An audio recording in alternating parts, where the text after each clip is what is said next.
Hi, everybody. Welcome. It's Jennifer, and let everybody sort of jump on here. I've got a Tool Tip Tuesday for you. So if you want to join me and maybe ask some questions, I hope you all had a wonderful Thanksgiving weekend. I know for some of you, we're enjoying a little bit of snow here in Seattle, and I hope you guys aren't completely inundated where you are with snow.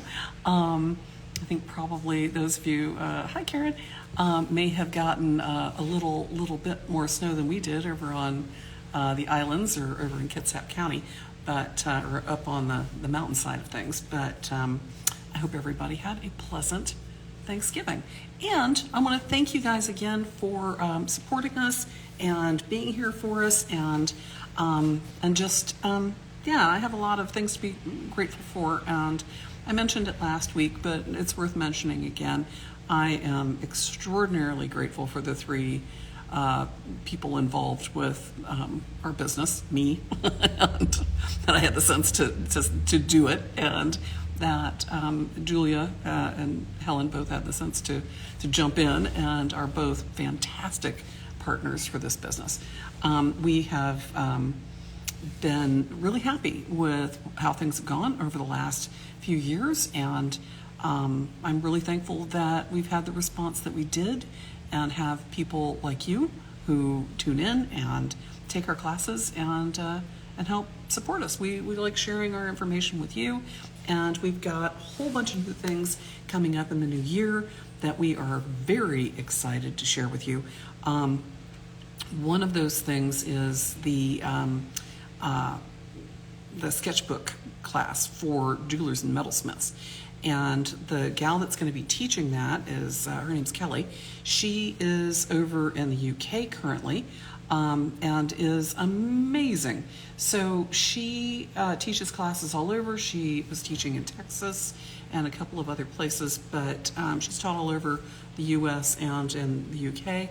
She does a marvelous job at helping people understand the importance of documenting what they're doing.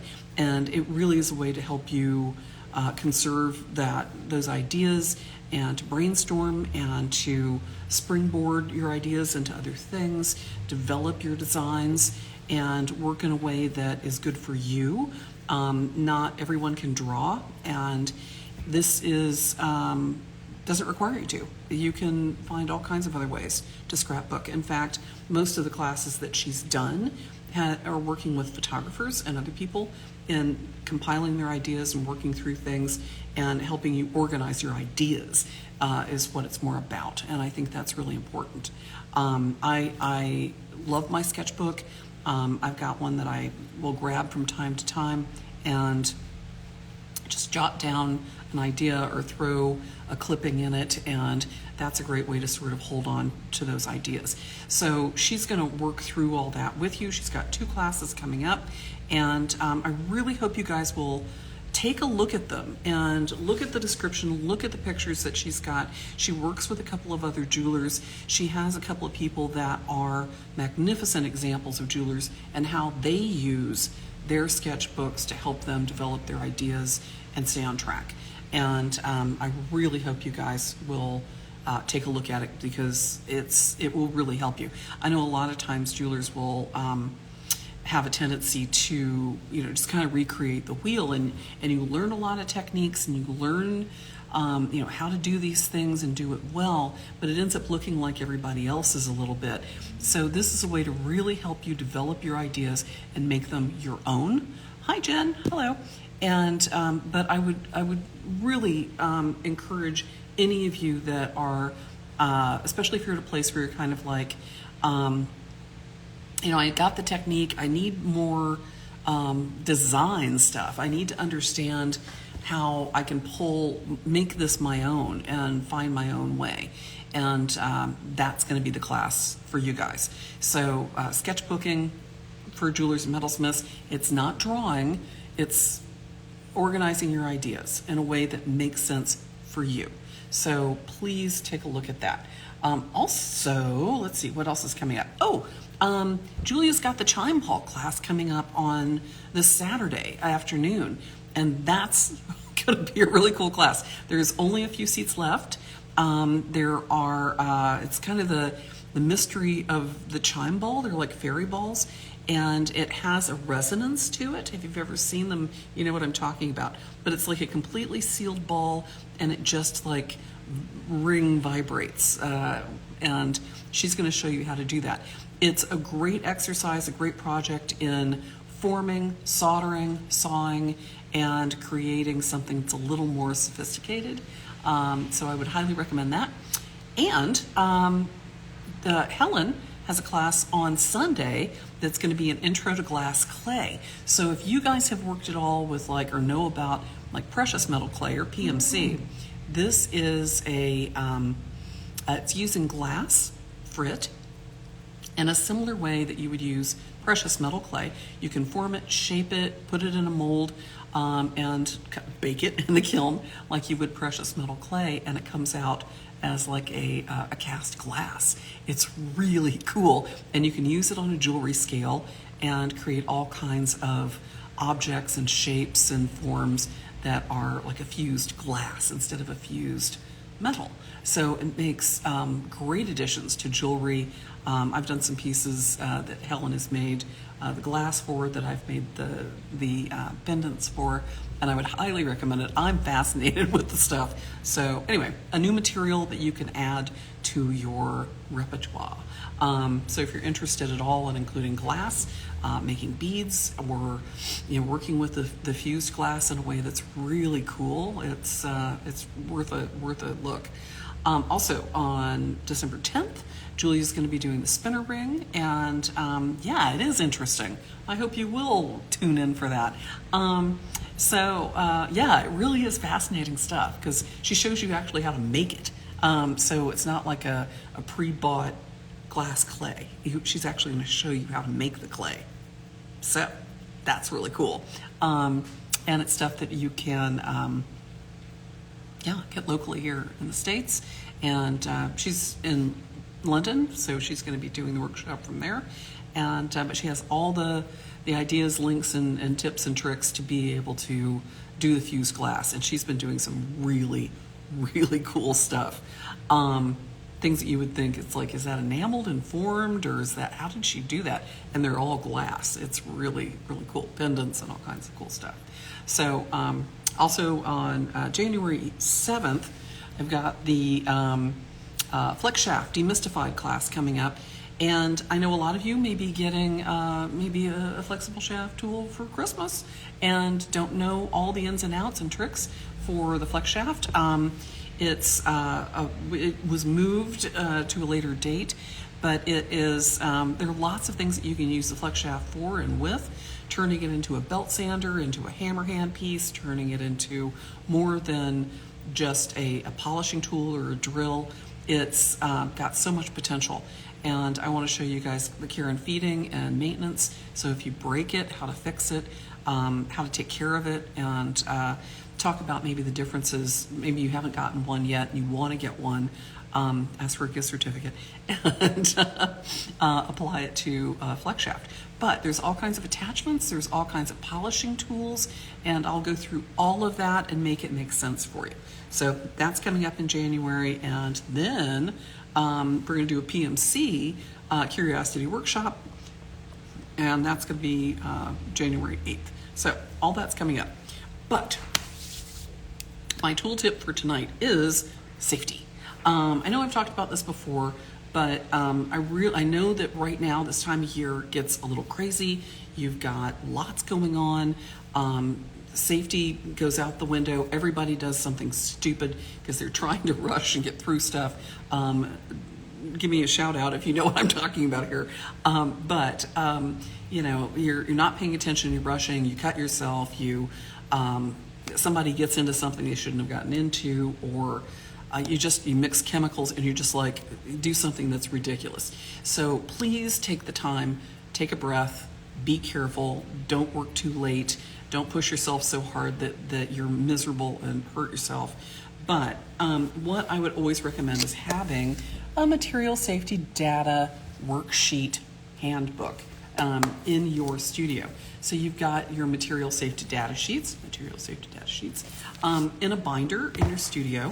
This material safety data sheets are forms that you can get. They usually come with anything that's got chemicals in it, but it also includes tools and things. And if you're using something in your studio, whether it's patinas or pickle or whatever it is, and you don't have these printed out, for your tanks even, you can get them for that. Print them out. You can, Rio has a really good resource on their website for material safety data sheets, and you can print anything that you need. But in an emergency, it's really good to have a binder that has your most commonly used stuff, just in case there is an accident, you ingest something, your dog ingests something. It's just, it's really better to be safe than sorry. So having a material safety data sheet binder in your studio for your most commonly used stuff is a really good idea. These will tell you, what kind of exposure, what you need to do, what the symptoms are, what it contains usually. If it is a proprietary combination of stuff, it may not give you the exact levels of ingredients, but it will give you an idea of what's in it. If you need to call poison control, you can tell them a little more intelligently what it is, and what you need to do, and what toxicity levels and things like that are in what you're working with. So, but I would caution you as well. Take these with a grain of salt, because it's sort of like looking at WebMD. Everything will kill you sooner or later. So, but having this in place in your studio in case of emergencies is one of the best things that you can do, just in terms of safety, outside of having a fire extinguisher located close by. So those are the two things that I would definitely do. Material safety data sheets, get them from the guy that you get your tank from, or gal that you get your tanks from. Go to Rio, look around your studio, see what kinds of materials you have in your studio, and download a few and print them out and get them in a binder.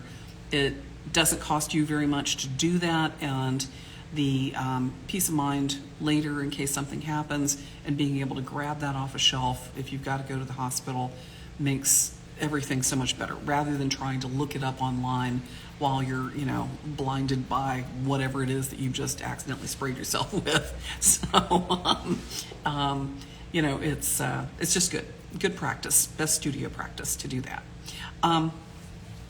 Anyway, I think that's it.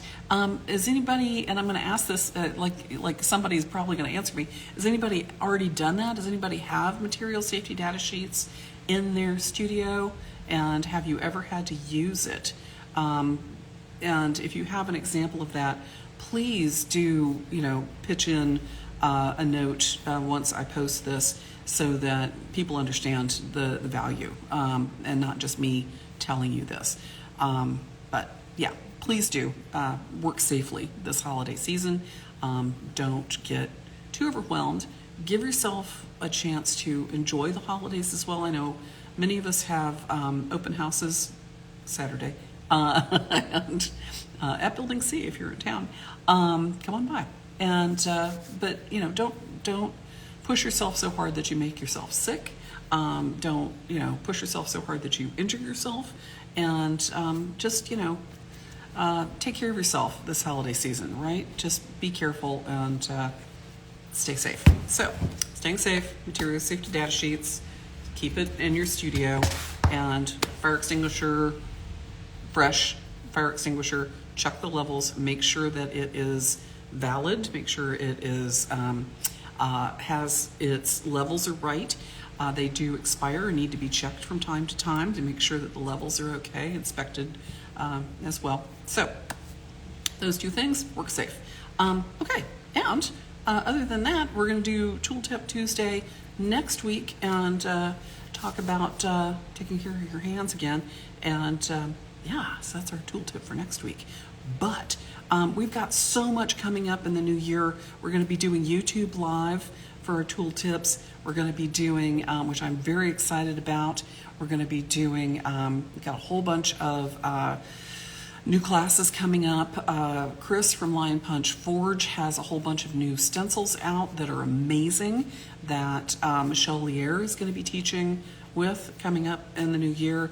I've got some new templates for stone setting that I'm writing the class for right now. So that'll be up soon, coming up in January, February.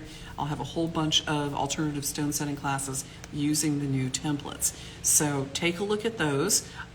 He does have a discount for Little Metal Foxes. So if you go to our resources on our website, you can see the discounts for all of those. And let's see, I can pull that up for you real quick. Let's see. Resources, there we go. So yeah, so if you go to Lion Punch Forge, it's Metal Foxes 10 for a 10% discount. So if you're looking at those stencils or looking at the prong templates, and we've got some different shapes coming up as well. So that's going to be really good. So anyway, stay safe, stay warm, thank you, and I will talk to you later. Email us if you have any questions or direct message us on right here on Instagram, and you all have a great evening. Thanks a lot. Hope you're productive in your studio and have great sales if you're making stuff for shows. All right, bye everybody.